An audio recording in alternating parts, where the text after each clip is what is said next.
Everyone has an opinion on this. Your uncle swears by real estate, your coworker swears by index funds, but almost nobody actually runs the numbers. They just repeat what worked for someone else. Today, we're running the real math. Real estate versus stocks isn't a personality contest. It's math. And once you see the actual numbers side by side, the answer becomes a lot clearer than either side of this debate wants to admit. Let's start with real estate. Say you buy a rental property for $200,000. You put 20% down, that's $40,000 out of pocket, and the bank covers the rest with a mortgage. This is where real estate gets interesting. Leverage.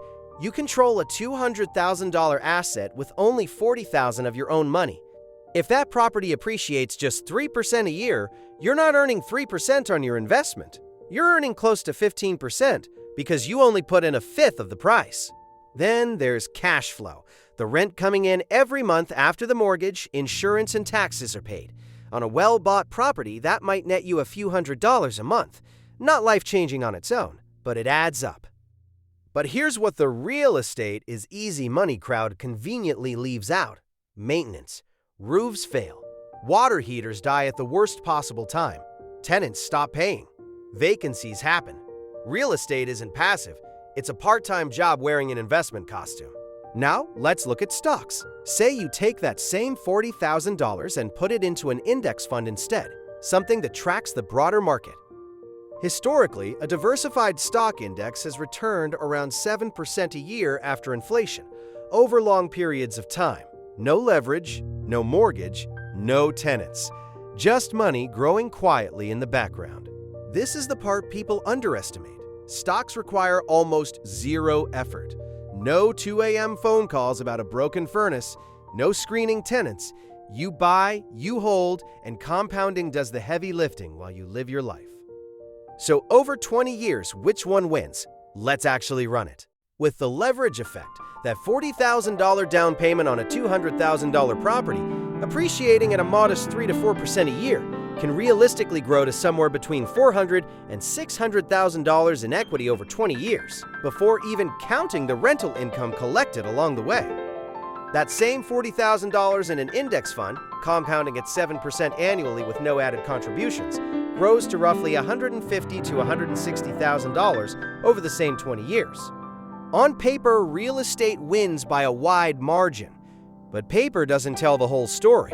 That real estate number assumes no major repairs, eat into your equity, no long vacancies drain your cash flow, and you personally handle, or pay someone to handle, everything that goes wrong. It also assumes you can actually sell the property when you want to without a slow market trapping your money.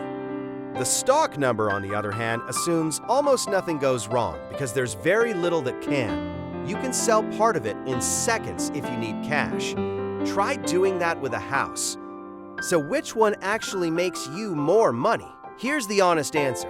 Real estate has a higher ceiling because of leverage, but it comes with real work, real risk, and much less flexibility. Stocks have a lower ceiling, but far less effort, far less risk, and the freedom to touch your money whenever you want. The smartest move most wealthy people actually make isn't choosing one over the other, it's owning both. Stocks for growth without effort. Real estate for leverage and cash flow once you have the capital and stomach for the work involved. If you only have one shot right now and limited capital, stocks are the simpler, lower-risk starting point. Real estate becomes powerful once you've built enough of a base to absorb the bad years, because there will be bad years. The real lesson here isn't real estate beats stocks or stocks beat real estate. It's that neither one is magic. They're both just math, multiplied by time, multiplied by how well you handle the years that don't go according to plan. If breaking down real numbers like this is useful to you, subscribe. Because next week we're running the math on something else people love to argue about without ever actually calculating it. Because the goal was never to tell you what to believe, it was to give you the numbers, so you can decide for yourself.